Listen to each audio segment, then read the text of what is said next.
On this edition, the cost of car crashes.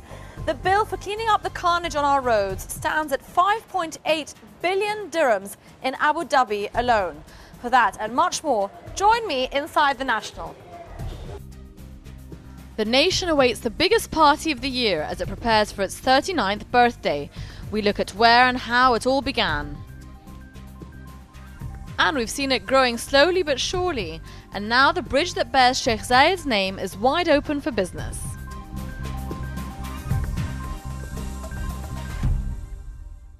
Our lead story is the 5.8 billion dirham cost to the Abu Dhabi economy from car crashes. Yes, that's the staggering total bill from hospital bills, general cleanup costs and property damage. And here to talk to us about it is Jen Thomas from the National. So Jen, what has led to this staggering figure? Just in 2009, there were so many crashes here in the Emirate that it's costing billions of dirhams just to take care of the people who have been injured, to clean up the roads after these accidents, and to take care of the property damage and vehicular damage. Okay, and I mean, this figure, is it up or down from the figures we saw last year or the year before? Actually, this is the first year that the DOT has released these numbers, so we don't have anything to compare it to. But they are saying it's less than other countries of comparable size. Okay, well, I mean, without releasing historic figures, it's hard to judge, but there has been a big push in the UAE for road safety. Do you think that's actually having any effect? What they're hoping to do is to take some of the recommendations that come out of these numbers and make some changes on the roads for road safety, maybe set up a road safety council, maybe change speed limits, better markers on the roads, better vehicular training for drivers, but a lot of this is really still in the early stages.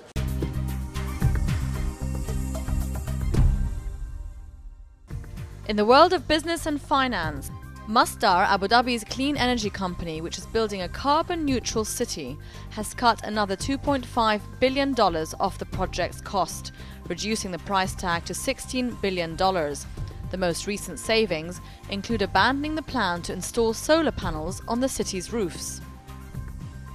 The European Commission has launched an investigation into Google after other search engines complained that the firm had abused its dominant position. Earlier this year, the Attorney General of Texas launched an investigation following similar complaints. And a major North Sea gas field has been shut down because production could break European Union sanctions against Iran. BP's Rum field, which is 240 miles northeast of Aberdeen, is a joint venture between the oil giant and Iranian oil.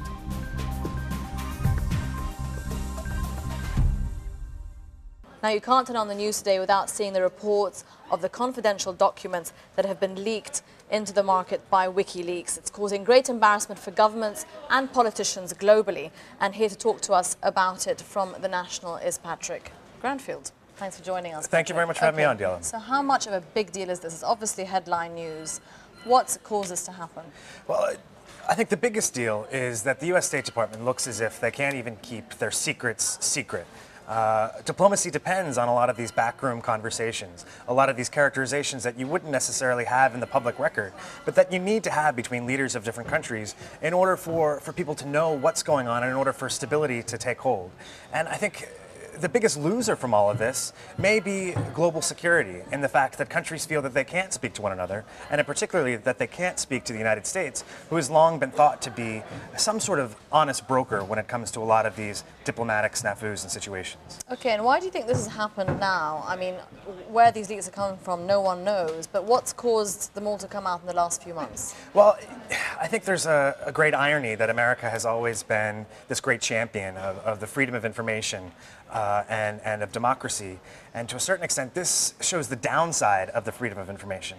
There is some information that people might not want to have access to, and there is some information that needs to be kept secret, particularly conversations between leaders about other countries, about security threats, even about somebody like Nicolas Sarkozy, who they describe as being very thin-skinned. Now, everybody may say that, but to hear American diplomats saying to U.S. Secretary of State Hillary Clinton, that's going to have a thin-skinned Sarkozy particularly upset. Exactly. I mean, the repercussions of this on the diplomatic scene are going to be pretty huge.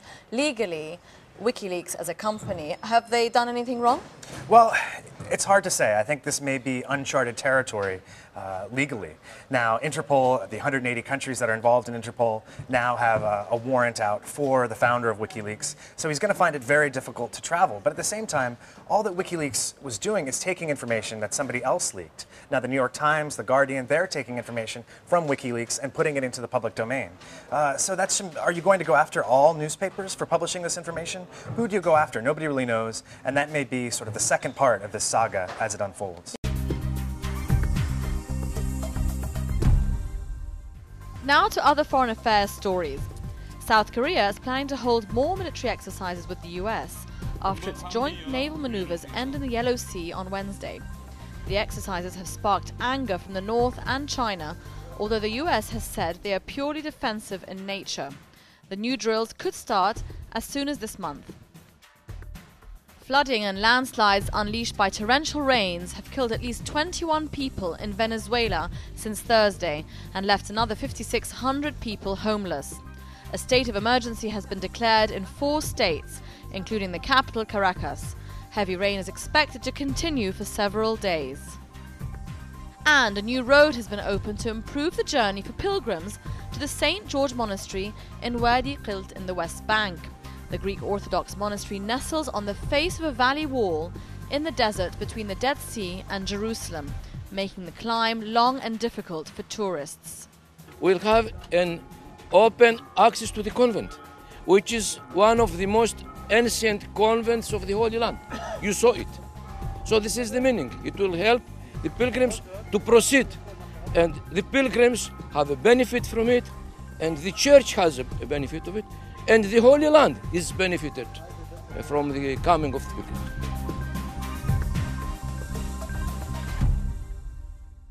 It's been a long time in the making, but the all-singing, all-dancing Sheikh Zayed Bridge is finally open for business. So why aren't you using it? Jerome Evans is here to show you how to cut 15 minutes off your commute. It's a question that's plagued drivers in Abu Dhabi for many years.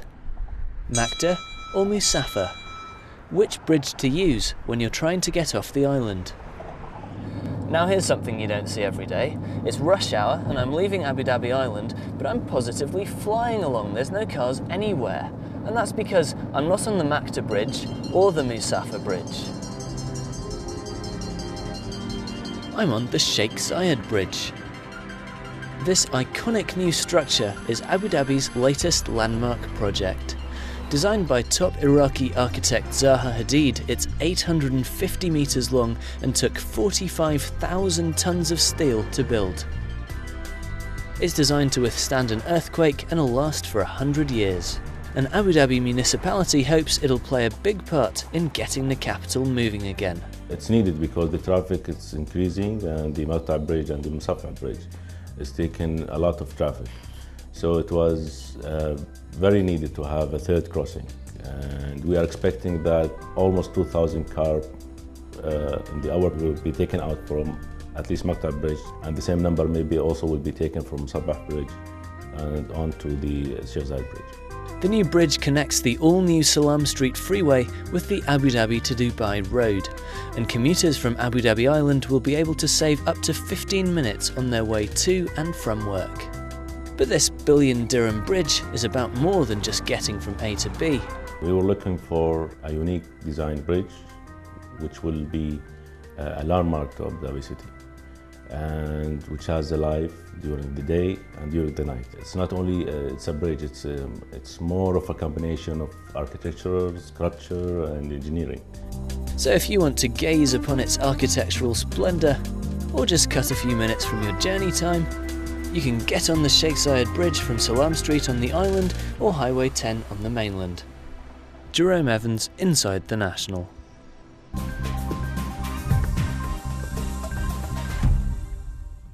Coming up next on Inside the National, we celebrate the 39th birthday of the nation with a trawl through the archives of Sheikh Zayed. And we look at where and when and who made the UAE a living reality, and what's on in Something for 39.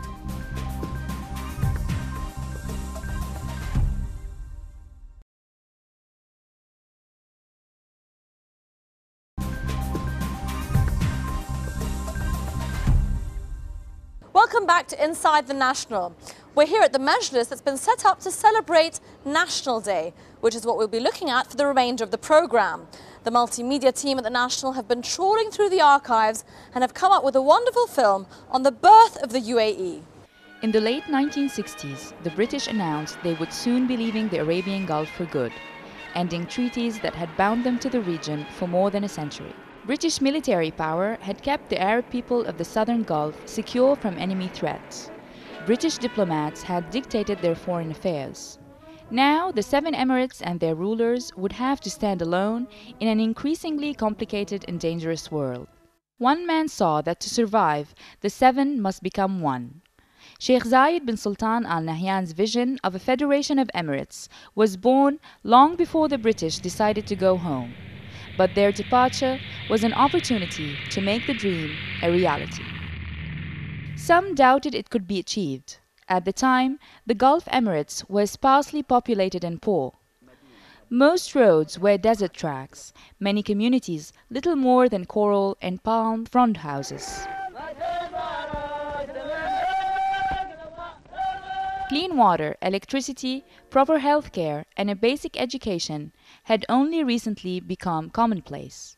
Abu Dhabi was exporting oil, which had also been found in commercial quantities in Dubai. Sheikh Zayed knew that building a nation would be a formidable task. With Abu Dhabi and Dubai both committed to the cause of federation, a deal was struck that would bring the United Arab Emirates into existence on December 2nd, 1971. In the days before federation, Abu Dhabi took time off to celebrate the 5th anniversary of the succession of Sheikh Zayed. Watching the festivities was the photographer Bruno Barbe, whose images have left us a unique record of those moments. Banquets were held. A grand parade marched down the Corniche, followed by fireworks and camel races.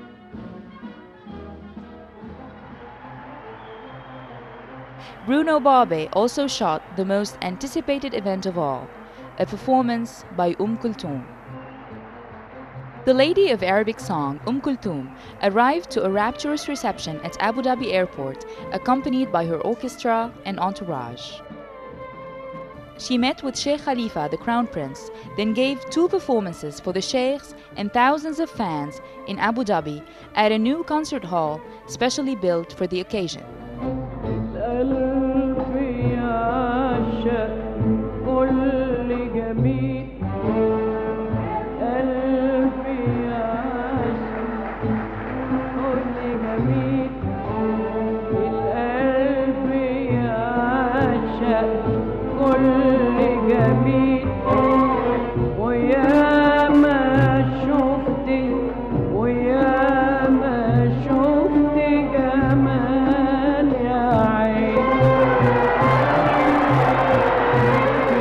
Before leaving, Kulthum was given a fabulous pearl necklace as a thank you gift from Sheikh Zayed. The necklace remained in the family after her death in 1973, but was sold at auction 2 years ago and has since returned to Abu Dhabi.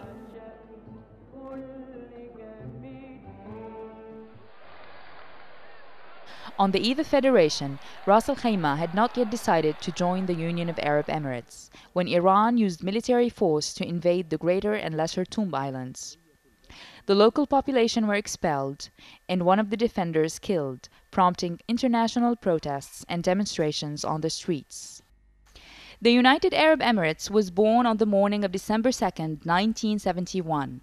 The 6 rulers of Abu Dhabi, Dubai, Sharjah, Ajman, Al-Qawain and Fujairah gathered at the Majlis of Sheikh Rashid in Jumeirah, watched by the world's press and television. After signing the Proclamation of Union, the 6 rulers elected Sheikh Zayed as the nation's first president, and Sheikh Rashid the first prime minister. وقد تم في هذا اليوم المبارك التوقيع على الدستور المؤقت للإمارات العربية المتحدة، وإذ نزف هذه البشرى السارة إلى الشعب العربي الكريم، نرجو الله تعالى أن يكون هذا الاتحاد نواة لاتحاد شامل يضم باقي أفراد الأسرة من الإمارات الشقيقة التي لم تمكنها ظروفها الحاضرة من التوقيع على هذا الدستور. Outside, cannons blazed a 21-gun salute, and the audience watched as the nation's flag was raised for the first time. Among them was Sheikh Zayed's private secretary, Al-Hajj Al-Mihirbi, who still recalls the emotions on the president's face at the moment when his dream became reality. If you see him here, like see his face, you know? He's looked the flag, but in something you see in his eyes that he's thinking, no, okay, no, we win now as a union. We are independent now. You know, when you have a dream and you wake up, there's a dream, but this is a real dream. If you see them looked his eye to the flag, you see his face, it is not angry, and he is not face of a protocol, no. It is natural. You can see, like it's natural. Say, it is done. My dream. This is the flag. So they ask, they are looking to them why he is not pushed the line to, but he wants to see the flag. That's, you see his face? He's a father. He's a master. This video was part of the History Project, which the National launched 8 months ago to celebrate the birth of the UAE. And here to talk to us about the History Project is James Langton. Thanks for joining us. Thank you. So what spurred this publication? Well, we realised that 2011 would be the 40th anniversary of the nation's birth, so this seemed a good way to celebrate National Day this year, but also to introduce people to the fact that the UAE will be 40 years old next December, and to begin the way we intend to commemorate that anniversary. And was it difficult to get access to all these great pictures inside and, you know, the information? Is that an accessible kind of thing in the UAE? I hope this looks like it, because this is 8 months worth of work. It's a lot of research, a lot of phone calls, a lot of persuading people to talk to us, a lot of digging around. We've been to Cairo to talk to former journalists who were here at the time. We've been to London to look at the diplomatic documents that the British compiled when they were here. We've been to Doha to talk to a photographer who was here. So not only have we been all over the world, we've been making phone calls, we've been going through piles of documents, and this is the end result. Okay, and I mean, so you have been sort of all over the world to access information, which is not easy. I mean, this could be considered sensitive information. Were you greeted welcomely, or was it really difficult to knock down those doors?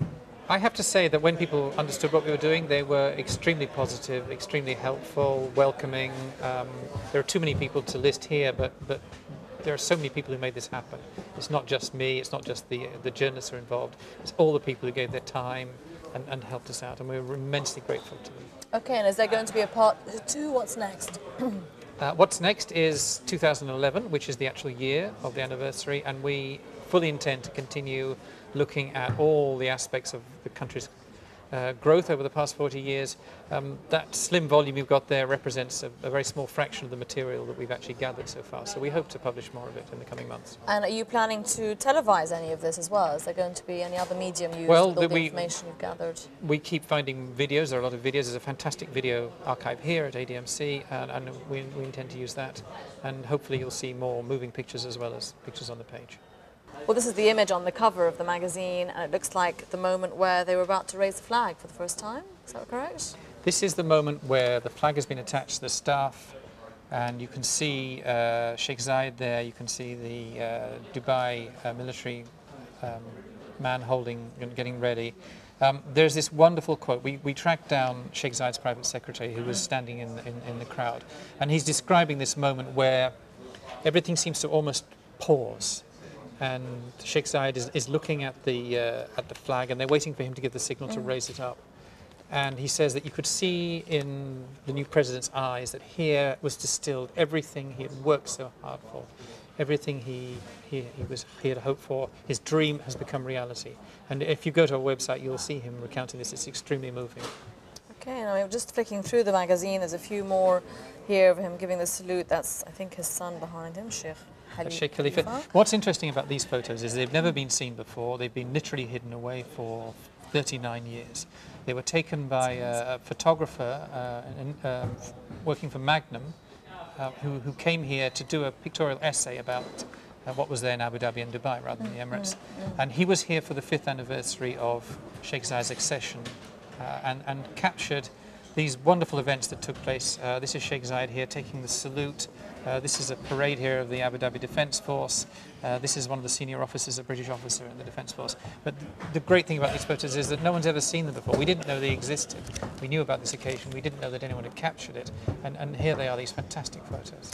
And apart from the obvious reason of that it's the 39th year, but what sort of spurred the National to actually take on such a big project? I mean, it's quite a piece of work. Well, one of the things we do, I hope, is we document the country, you know, that we tell the story of the country, and that's part of our role, as well as the day-to-day news. You know, there's a bigger role of educating people as to where they live, what the history of the country is, and I hope this is our contribution to that.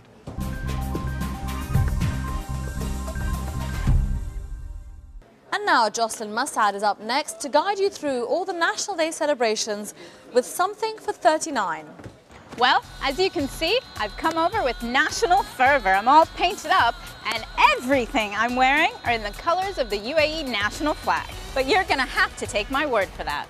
This is my guide of what you can get up to over the national holiday. Of course, there's the big parade tomorrow. That's Thursday. It starts at Al Hilal Bank at 10 a.m. and finishes at 12. So don't party too hard tonight. You're gonna wanna be up bright and early for some national-tastic celebrations. Now, I'm not usually one to suggest a car park for a good time, but this weekend is the ultimate exception. On Thursday, Friday, and Saturday nights, the National Car Park on Abu Dhabi Corniche is the only place you want to be for some free entertainment. From 10 in the evening until 2 in the morning, the car park is hosting the Concerts for Arab Stars, featuring Lebanon's finest Nancy Ezram, alongside Najwa Karam and Mansour Zayed, to name just a few. And for all you petrol heads, show us your stickers. Yes, all weekend on the Corniche, there's going to be a best decorated car competition. You don't have to look around too much to see that's going to be a hard-fought battle. Well, there's tons of things going on over the weekend, so whatever you choose to do, happy 39th birthday! Thanks, Jocelyn. Whichever festivities you choose, we wish you a happy National Day weekend, and we'll see you back here on Sunday at the usual time. And now we'll leave you with 39 and Rising, a visual road trip through the UAE.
Thank you.